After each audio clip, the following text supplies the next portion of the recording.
close your eyes. You have been here before. You know this place, the soft edge of sleep, where the world grows quiet and stories rise like smoke from dying embers. The lost book of football is already open in your hands. You didn't open it. It opened itself. The way old books do, falling always to the page they most want you to read. Tonight the page tells a love story, but not the kind you know. Not roses and candlelight and whispered promises. This is older than that, harder than that, more beautiful than that.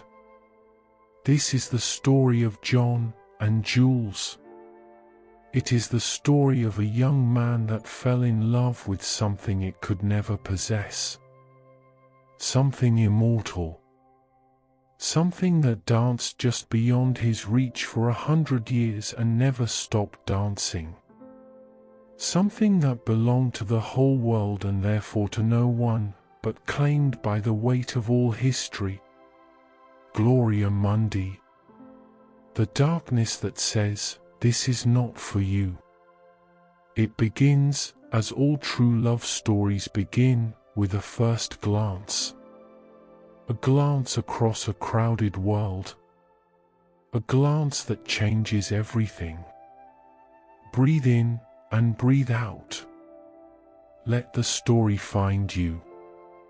Before John, there was Mayflower. Mayflower was not a man of games. He was a man of crossings, of vast grey oceans, of impossible distances, of arriving somewhere new and building something from nothing with frozen hands and unbroken will. He came from the old world and became something the old world had never imagined. He did not know about football. He did not know about Jules. He knew about the wind and the land and the particular silence of a continent that had been waiting for someone to love it. He planted his flag in that silence. And from that flag grew a nation. From that nation grew a son. His name was John. John was everything Mayflower was, and something more. The restlessness was the same, that hunger for the far edge of things, for the contest, for the glory of trying something that might not be possible. But John had grown up in a different world. A world where the old wars had new names. Where the battles were fought not with ships and flags but with a leather ball on a field of grass. John had heard of this world. He had watched it from a distance, the way a young person watches a party they haven't been invited to yet. With longing. With curiosity. With the quiet, certain knowledge that one day, somehow, they will belong there. He just didn't know yet what it would cost him. He didn't know about Jules. Let your breathing slow now. Feel the weight of the beginning of things. The origin of a love that will span a century. The year was 1930. The world was young and ancient at the same time, young in its wounds from the last great war, ancient in its hunger for something beautiful to believe in. Rimmet, the old keeper, father of Jules, lord of the order that governed the beautiful game, he had gathered the nations of the world in a small country on the eastern shoulder of South America. Uruguay. A land of rolling green hills and a river so wide it looks like the sea. He had built a tournament. A war unlike any war before it. 11 against 11. 90 minutes. No weapons but skill and will and the particular grace that the game demands. He called it the World Cup. And at the center of it, gleaming, golden, impossible, was Jules.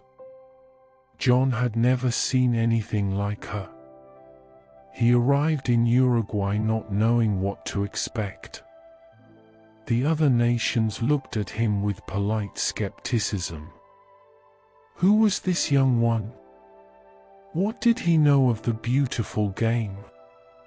His country played other sports, sports with hands and helmets and rules that the rest of the world found strange. Football, the real football, the game of feet and grass and flowing movement, was not his inheritance. It was not in his blood. Or so everyone assumed. And then the war began. John fought in his group. He fought against nations with centuries of football in their bones, and he won. He won his group. He advanced. He reached the last four, the final four nations standing in the whole world. The old nations looked at each other in bewilderment. Who is this? John himself didn't fully understand what was happening. He only knew that every time he took the field, every time the ball rolled and the crowd roared and the world narrowed to 22 men and one leather sphere, he felt something he had never felt before. He felt close to Jules. Not touching her. Not holding her. Just close.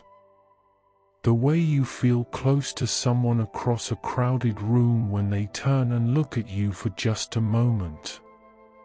She looked at him from the throne next to her father's. Golden. Gleaming. Eternal. And John, young, unpolished, unaware of what he was beginning, looked back. He didn't win. The war ended for him in the final four, and he went home carrying something he didn't have a name for yet. Something that felt like a beginning. Let that feeling settle in you now. The feeling of a first glance across an impossible distance. The feeling that something has started that cannot be stopped. He went back. Of course he went back. You always go back after a first glance like that. For years later, the war moved to Italy. The boot-shaped land of old empires and older passions, where football had taken root with the intensity of a religion. The stadiums were cathedrals. The crowds were congregations. And Jules, eternal, golden Jules, waited at the altar. John arrived. And the door closed in his face. Not slowly.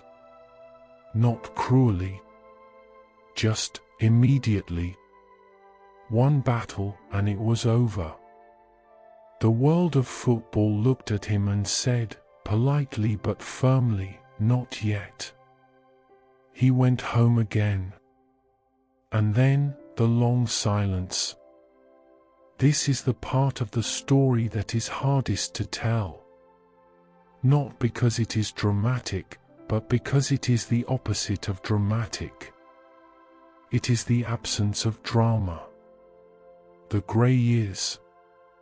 The years of watching from a distance. France, 1938. John did not go. The war that came after, the real war, the one that swallowed the world, silenced everything. Jules was locked away. The tournament that Rimit had built with such hope and such love was suspended. For 12 years, no one fought for her. She sat in darkness and waited. When the world rebuilt itself, when the nations slowly, painfully remembered how to play rather than fight, the tournament resumed. Brazil, 1950. Switzerland, 1954. Sweden, 1958. Chile, 1962. England, 1966. Mexico, 1970. Germany, 1974. Argentina, 1978. Spain, 1982. Mexico again, 1986. Country after country, war after war. And John was not there. He watched. From his continent, from his great bustling nation of highways and skyscrapers and 100 other games, he watched as others courted Jules. Brazil charmed her. Then Germany. Then Brazil again. Then, the ancient guardian, Albion, claimed her in 1966, on his own soil, and held her with the careful pride of someone who feels they were always destined to hold her. John watched Albion hold Jules and felt something complicated. Not hatred. Not envy exactly. Something more like recognition. The recognition that what he wanted, someone else had. And that someone else believed, with complete conviction, that they deserved it more. Let that feeling settle. The feeling of watching from the outside. Of loving something you cannot reach. Of years passing like pages turning.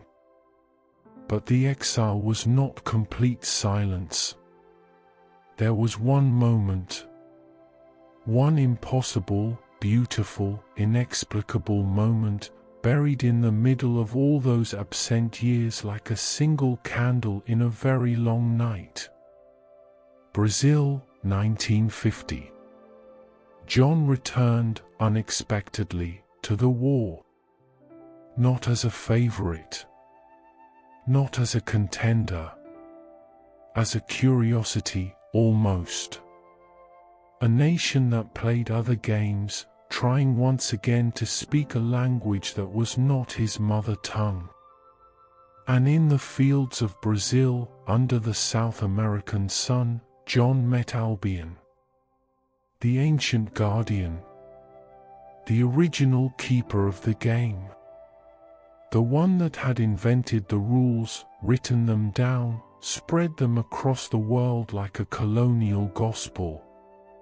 Albion looked at John the way the old always look at the new, with a mixture of patronage and condescension and the quiet certainty that experience always defeats enthusiasm. The battle lasted 90 minutes. When it was over, the world rubbed its eyes in disbelief. John had won. Not by luck. Not by accident. By the fierce, concentrated, improbable excellence of men who had something to prove and the specific grace to prove it. One goal. One moment. One bolt of lightning in a grey sky.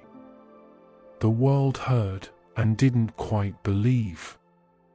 The result was so unexpected that some newspapers back in the land of Albion thought it was a misprint. A mistake. Surely it should read the other way around.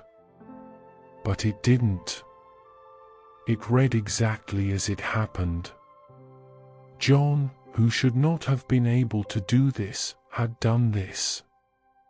And then, as mysteriously as he had appeared, he finished last in his group and went home again. The flash was over. The long night continued. But John carried that moment inside him like a coal that never quite goes cold. On the darkest nights of the exile, when the world seemed to be saying that Jules was not for him, was never going to be for him. He reached inside and felt that coal. Still warm. Still real. One battle.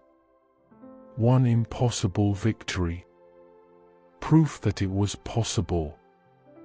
Proof that the love was not entirely one-sided. 40 years after Brazil. 40 years of absence, of other games, of a land that had grown enormous and powerful in every way except this one. John came back to the wars. Italy, 1990. The land of passion and opera and ancient stone. The land where football was played with a seriousness that bordered on the spiritual. John arrived and was humbled. 3 battles. 3 losses. No victories. No goals that mattered. He finished last in his group and went home quickly, quietly, with his head bowed. The old nations barely noticed him leave.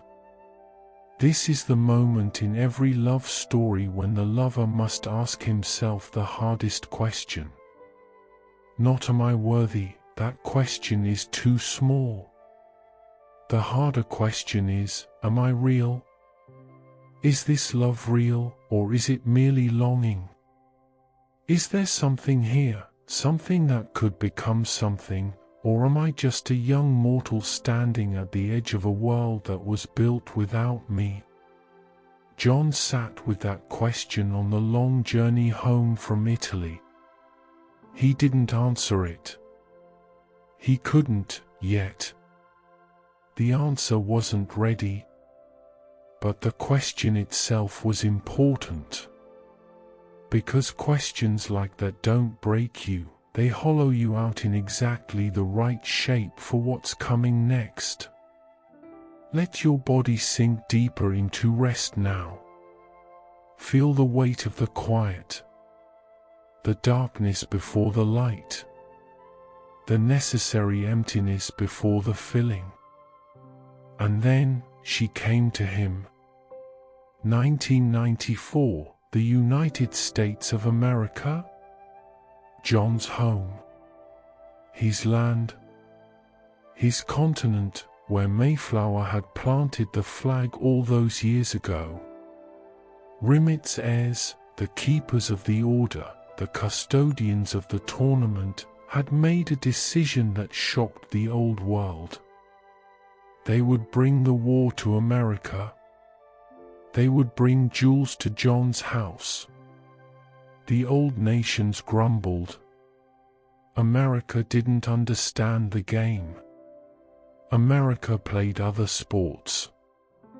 What did America know of the beautiful game, of the sacred tournament, of the 90 minutes that contained more human drama than any other 90 minutes in any other sport in the history of the world? But the decision was made. And Jules descended. She came down from the world of the immortal and walked through John's cities, New York, Los Angeles, Chicago, Dallas, San Francisco. She walked through his stadiums, his streets, his summers. And John, who had been waiting, consciously or not, since 1930, opened his arms and received her with a warmth that surprised even him. The crowds that came were enormous. Larger than anyone had predicted. Larger than the old nations had thought possible for a country that supposedly didn't care about the game. The stadiums were full. The streets were alive. And everywhere Jules went in America, she was met with something the old world hadn't expected. Love. Real love.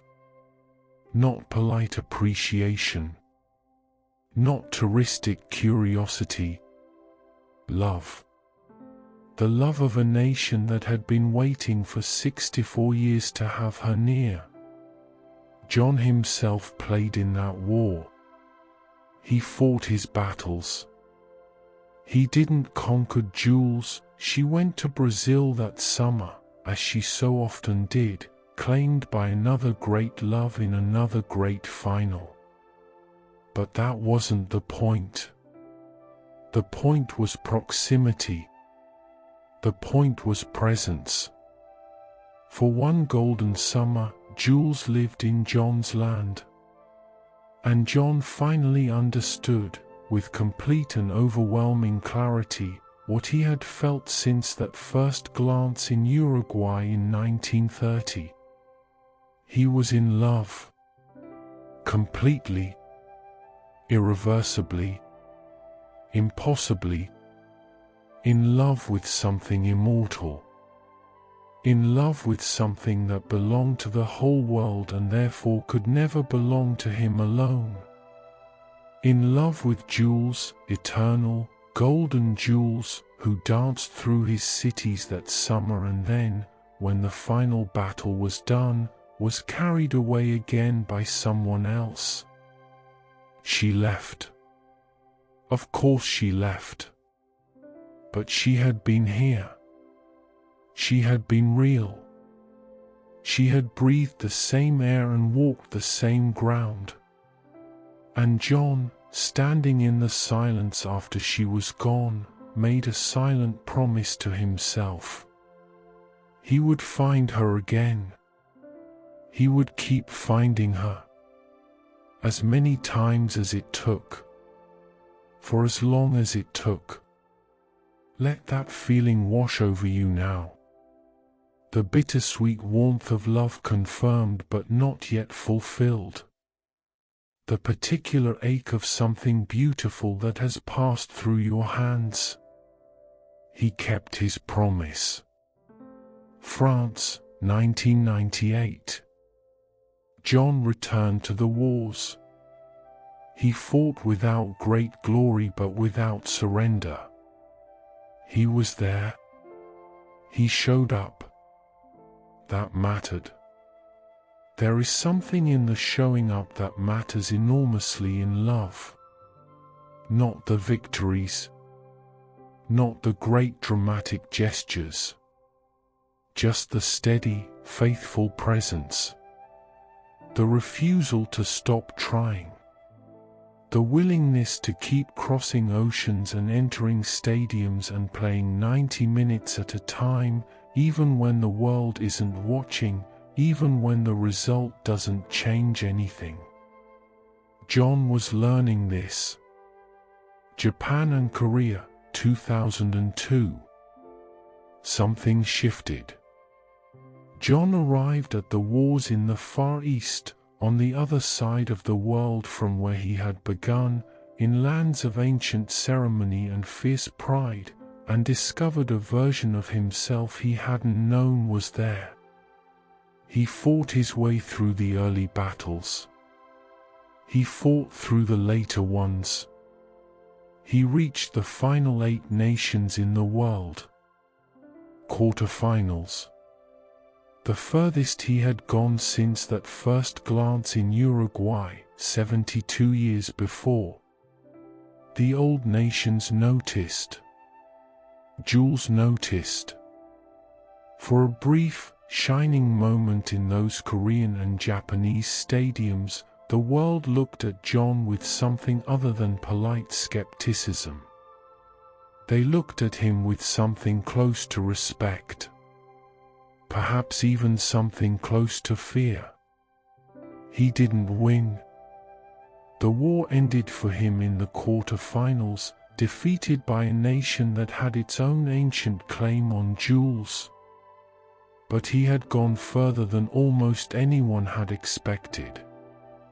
He had shown the world, and shown himself, that 1994 was not an accident. That the love was real. That he was capable of more than anyone had given him credit for.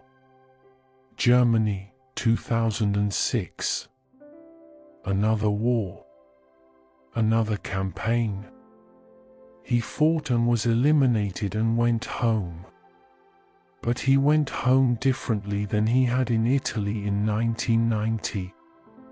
Not with his head bowed, with his head level, with the quiet dignity of someone who knows what they are doing and why they are doing it.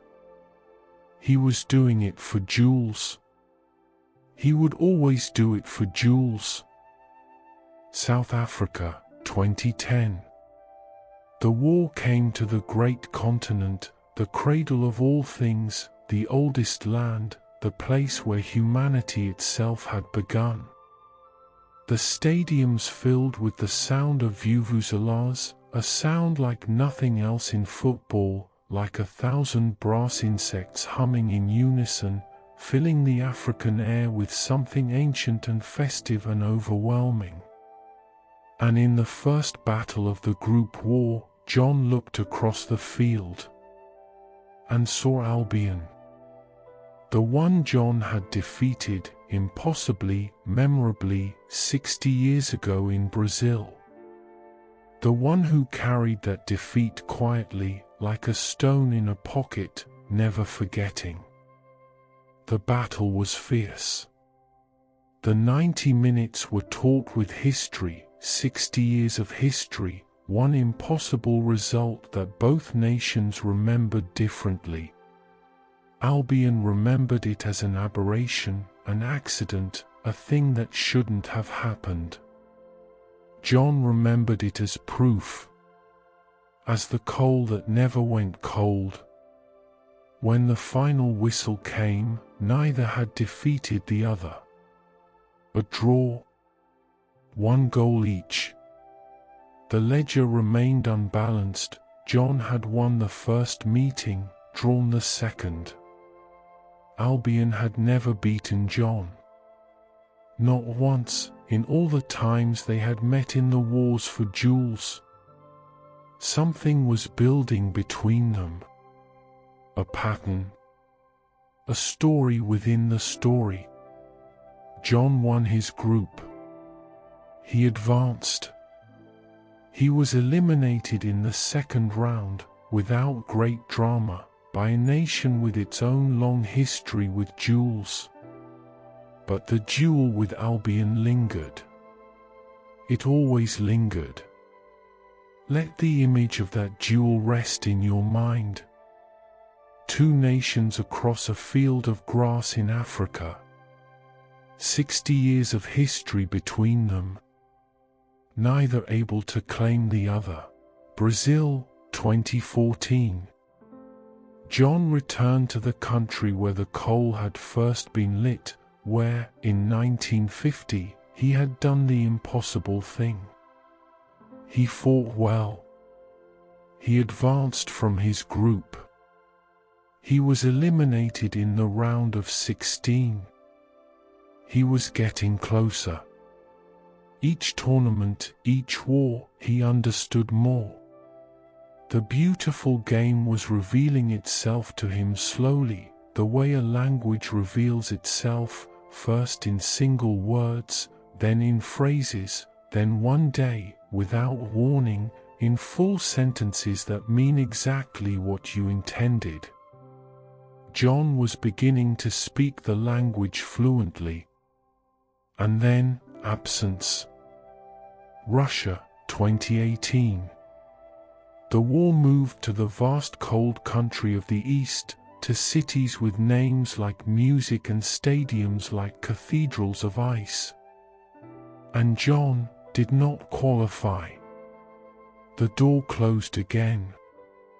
Not as finally as before, not 40 years of exile, not a generation of silence. Just one cycle. One tournament. But it stung. Because he knew now, with complete certainty, what he was missing. He had been close enough to Jules to understand exactly what her absence felt like. He had loved her for almost 90 years and been shut out again, briefly, from the world where she lived. He watched Russia from a distance. He watched other champions fight for her. He watched her be held, once more, by hands that were not his. And he waited. With the patience of someone who has learned, through long practice, that love requires patience above all other virtues. He waited. Qatar, 2022. The war came to the desert, to a small, ancient land of sand and oil and extraordinary ambition, where stadiums had been built in the heat as if to prove that football belonged everywhere, even where it had never existed before. John arrived. He was ready. Not with the nervousness of 1930 or the hunger of 1994 or the quiet determination of 2002. He arrived with something harder to name, a kind of settled certainty. A knowledge of himself. A knowledge of the game. And in the group battles, Albion appeared again. The third time. Their third meeting in the wars for Jules. 1950, John's impossible victory. 2010, the draw in Africa. And now this, in the desert, under lights that burned against the darkness of a Gulf night. The battle ended as the second had ended. A draw. And the pattern was complete.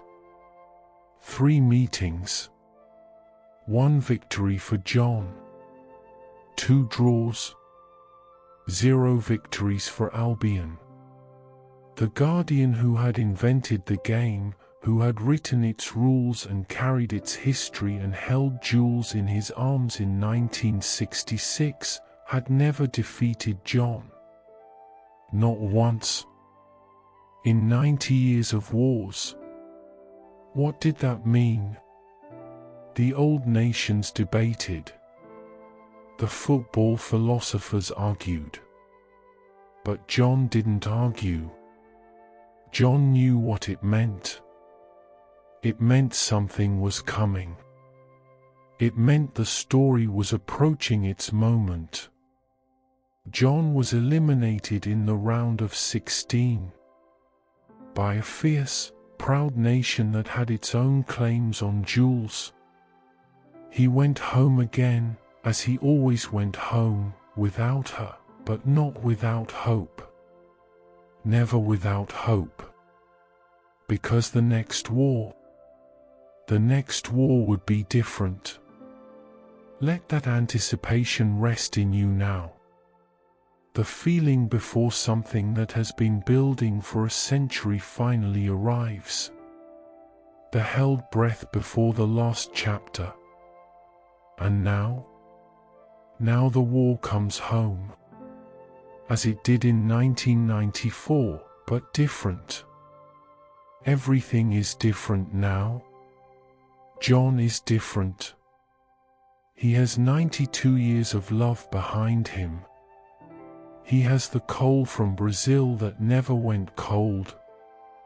He has the golden summer of 1994 when Jules walked through his cities and he finally understood what he felt. He has the quarterfinal of 2002, the draw with Albion in Africa, the 3 meetings with the Guardian and not one defeat. He has every lesson from every battle in every country on every continent. He has everything except the one thing he has always wanted. He doesn't have Jules. But Jules is here. She has come back to his land. She walks again through mortal men, through the great American cities with their towers and their noise and their endless, restless energy. She is here, in his home, for the second time in his life. And this time John is ready in a way he was not ready in 1994. This time he is not the young nation watching with longing from the outside. This time he is a contender. A true contender. The world knows his name now, The world respects him now. The old nations no longer look at him with polite skepticism, they look at him with careful attention. With the specific attention you give to someone who has surprised you before and might surprise you again. The battles begin. Jon fights, as he has always fought, with the particular blend of physical intensity and technical growth and pure American refusal to accept the impossible that has defined his campaign across the decades. He wins battles. He advances.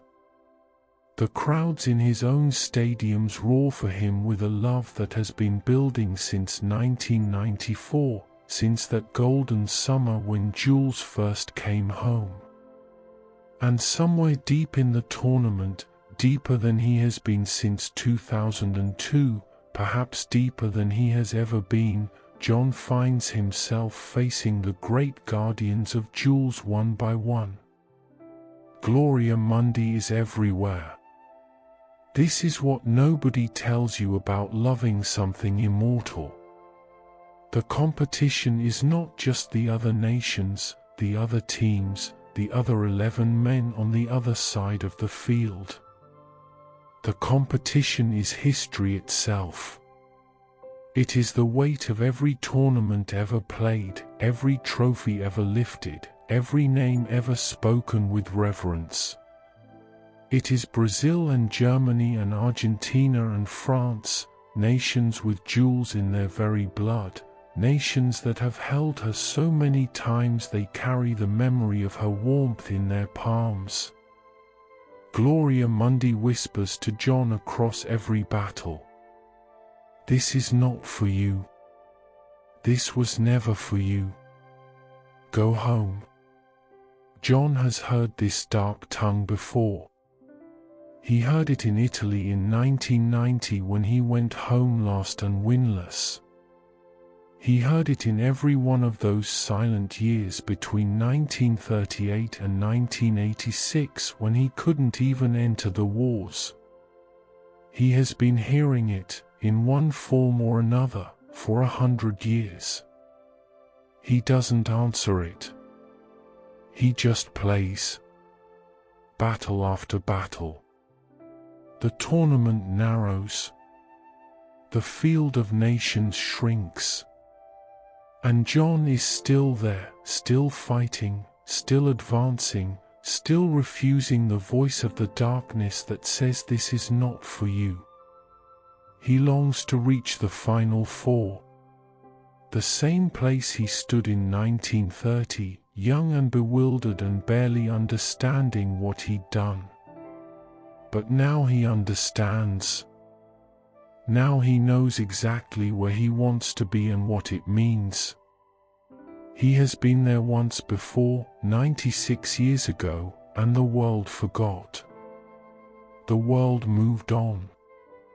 The moment passed without consequence. This time the world is watching. This time the moment will not be forgotten. The semi-final.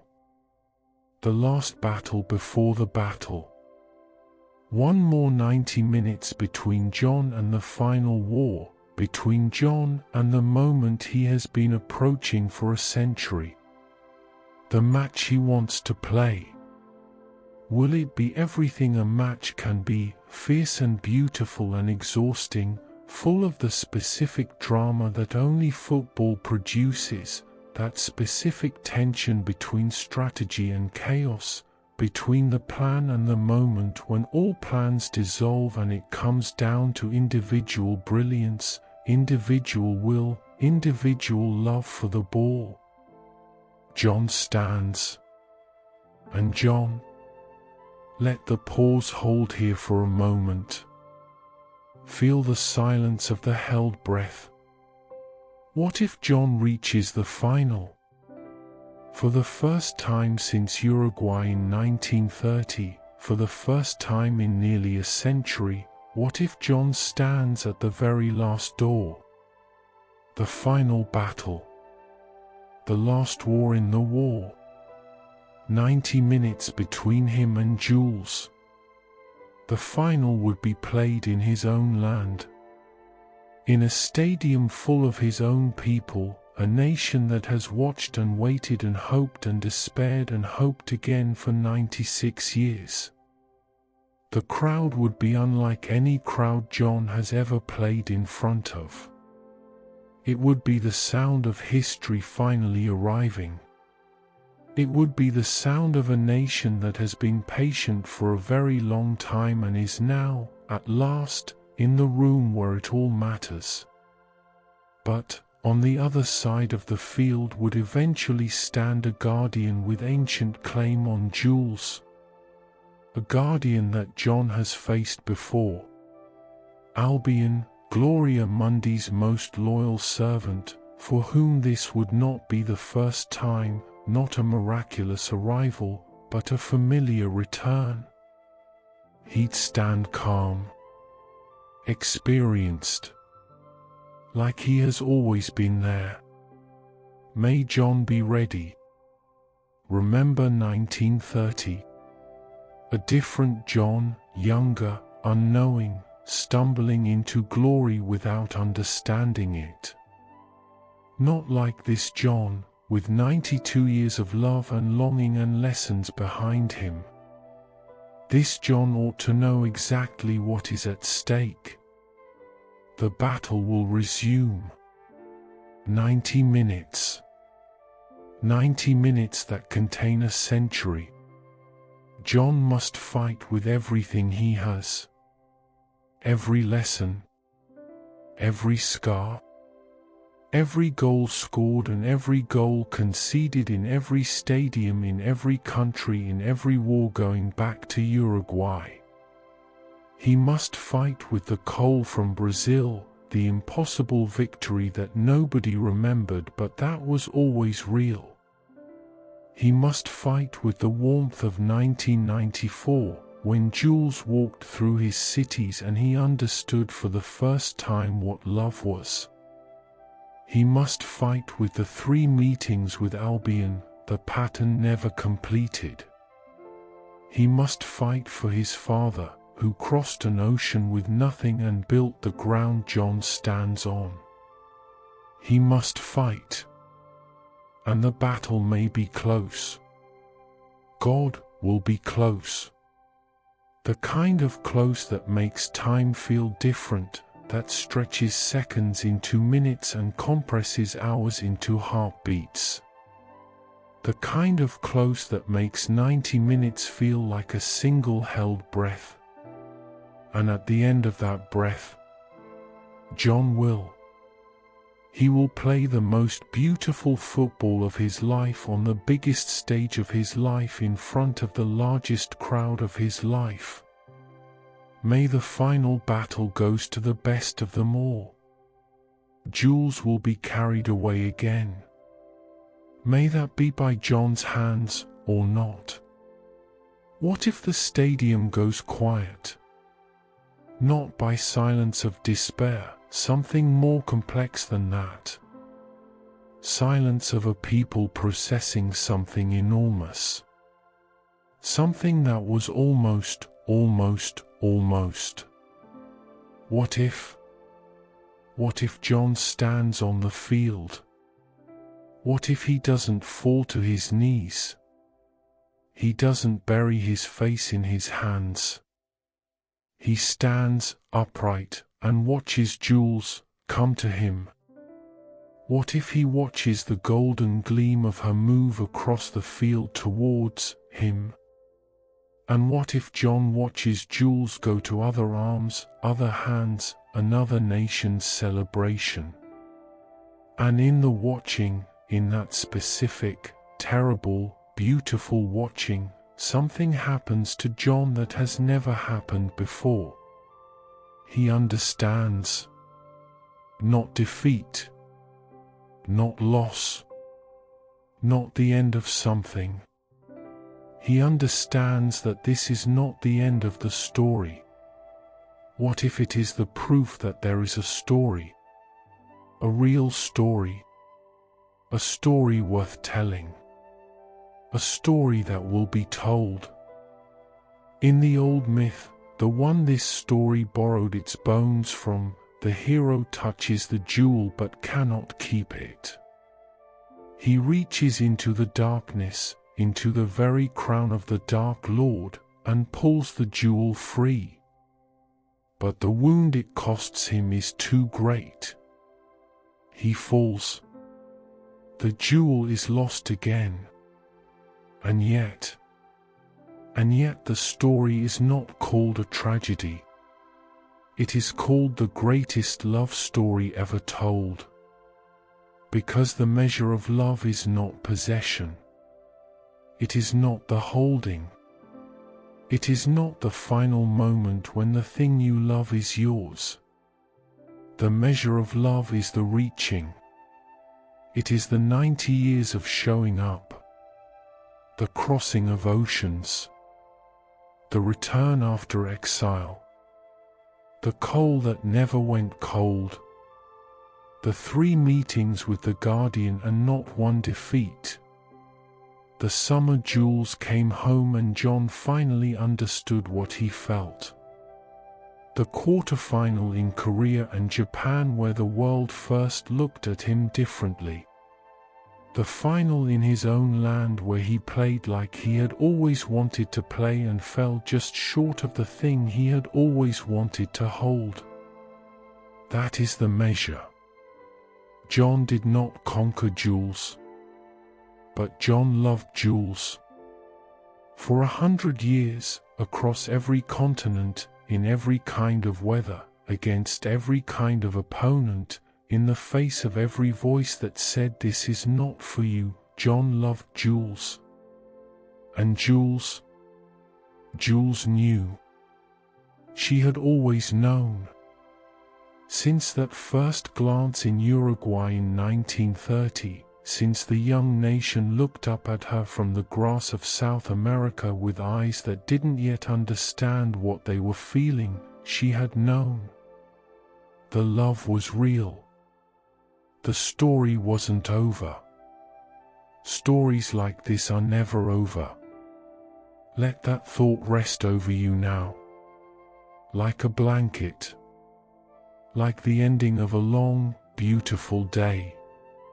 Like the moment just before sleep when everything becomes simple and warm and true. John is still out there. Still showing up. Still crossing oceans. Still playing 90 minutes at a time in his steady, faithful, increasingly excellent way. And Jules is still dancing. Golden. Eternal. Just beyond reach. Waiting for the story to find its next chapter. Rest now. Rest. The book is still open. But tonight was enough.